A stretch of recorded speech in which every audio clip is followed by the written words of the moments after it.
నమస్కారం, welcome to I dream. నేను మీ విజిత. అయితే మనకు శని వక్రగతి చెందుతుంది అని అంటున్నారు. ఆల్రెడీ అది ప్రారంభమైపోయింది. ఇది నవంబర్ వరకు కొనసాగుతుంది అని చెప్తున్నారు. దీనివల్ల కొన్ని రాశుల వారికి ప్రభావం ఉండబోతుంది అంటున్నారు. అటువంటి రాశులు ఏంటో వివరంగా ఒక్కొక్క రాశి గురించి తెలుసుకునే ప్రయత్నం చేద్దాం.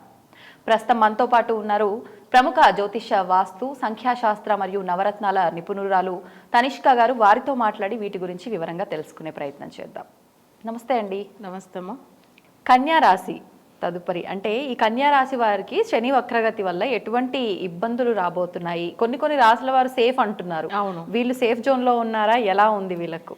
అంటే ఎప్పుడైనా కన్యా రాశికి ఇప్పుడు 7వ స్థానంలో ఉన్నాడు. 7వ స్థానం అంటే శని ఒక చూపు కన్యా రాశి మీద పడుతుంది. అంటే ప్రతి పనులు అనుకున్నది వాళ్ళకి డిలే అవుతూ ఉంటుంది. ఎందుకంటే రాశి మీద పడుతున్నప్పుడు ఆరోగ్య విషయం ఒకటి, తర్వాత వాళ్ళకి అనుకున్న పనులు అస్సలు మంచిగా అవ్వకుండా పోవడము, అవి కాకుండా వాళ్ళకి మంచి నేమ్ అండ్ ఫేమ్ ఉండదు. అంటే లగ్నం చూడడం, అంటే వాళ్ళ కన్యా రాశిని చూడడం వల్ల, జన్మ రాశిని చూస్తున్నప్పుడు వాళ్ళకి ఆ రాశికి అధిపతి అక్కడ జనరల్గా ఏంటంటే రాశి అంటే చంద్రుడు నిలిచిన ప్లేస్ అని రాశిని చెప్తాం.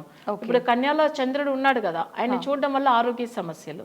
సో నెక్స్ట్ వచ్చి వీళ్ళకి ఏంటంటే పంచమాధిపతి సిక్స్త్ లాడుదా శని అవుతాడు.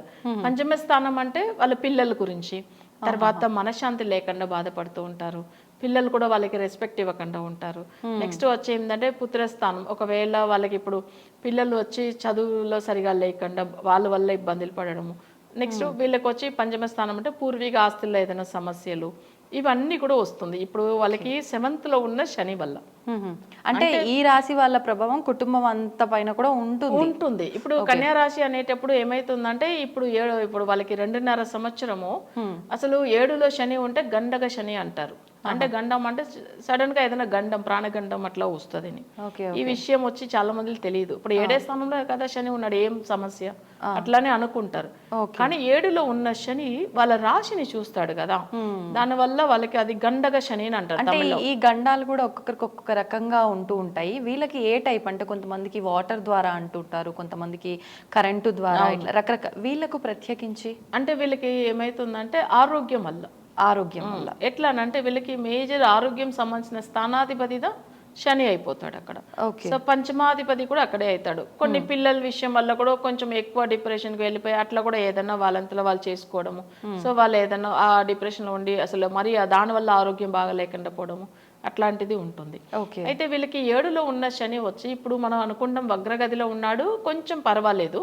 కానీ మళ్ళీ ఈ వగ్ర నివర్తి అయిన తర్వాత ఆయన చూపు అస్సలు మంచిది కాదు. ఎప్పుడైనా కానీ శని చూపు మంచిది కాదు. శని మంచోడు, తన చూపు మంచిది కాదు. ఓకే, చాలా మందిలో అంటారు అయ్యో ఈయన మంచి వ్యక్తి, కానీ ఈయన ఎందుకో మన ఇంటికి వచ్చాడు, నరదిష్టి తగిలింది, అంతే తీరిపోయింది, మనకి ఏం బాగాలేదు ఇంట్లో అట్లని అంటారు.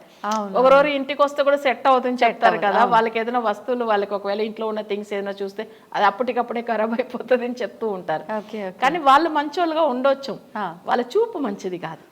సో అట్లనే శని చాలా మంచోడు, కానీ ఆయన చూపుకు మంచిది లేదు. అంటే ఖచ్చితంగా ఇబ్బందులు పడతారు. సో అప్పుడు ఏమైతుందంటే తన చూపు డైరెక్ట్ గా కన్యా రాశి మీద పడుతుంది.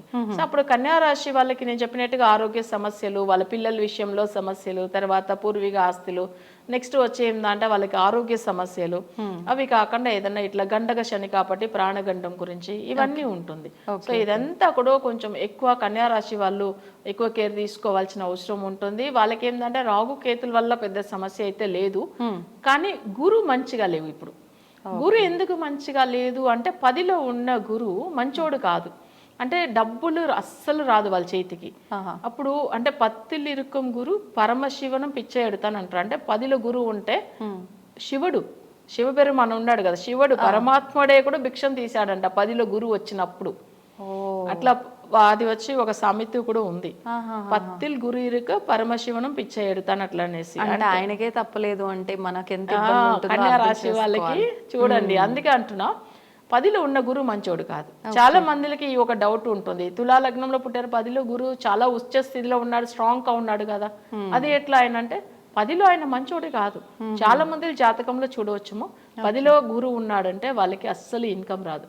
కానీ ఎప్పుడు బాగుంటుంది అంటే ఆ గురుకు సంబంధించిన దశ జరుగుతున్నప్పుడు బాగుంటారు. అంటే వీళ్ళకి ఈ దశ ఎప్పటి వరకు ఉంది అని చెప్పొచ్చు? అంటే ఈ 3 నెలల వరకు, తర్వాత బాగుందా, లేదంటే ఈ 3 నెలలు బాగుండి తర్వాత ఇబ్బంది ఉందా? ఎలా 3 నెలలు పర్వాలేదు, పర్వాలేదు, తర్వాత బాగలేదు. ఎందుకంటే ఆయన చూపు మంచిగా లేదు. ఇప్పుడు ఆల్రెడీ 7th లో ఉండి వగ్రం అయిపోయాడు, శని చెడిపోయాడు కాబట్టి చూపు అంతగా ఏం సమస్య రాదు. ఓకే.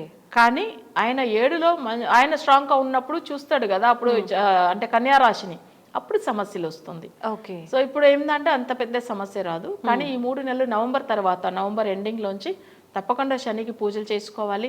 అట్లా ఒకవేళ శని వాళ్ళ జాతక రీతిగా వగ్రమై ఉన్నప్పుడు చేయకూడదు, అప్పుడు నవంబర్ తర్వాత. కానీ ఏంటంటే వాళ్ళకి ఒకవేళ వగ్రమో లేకపోతే వాళ్ళకి మాంది గ్రహమో లేకపోతే అప్పుడు శనికి ఇంట్లోనే కూడా పూజలు చేసుకోవచ్చు.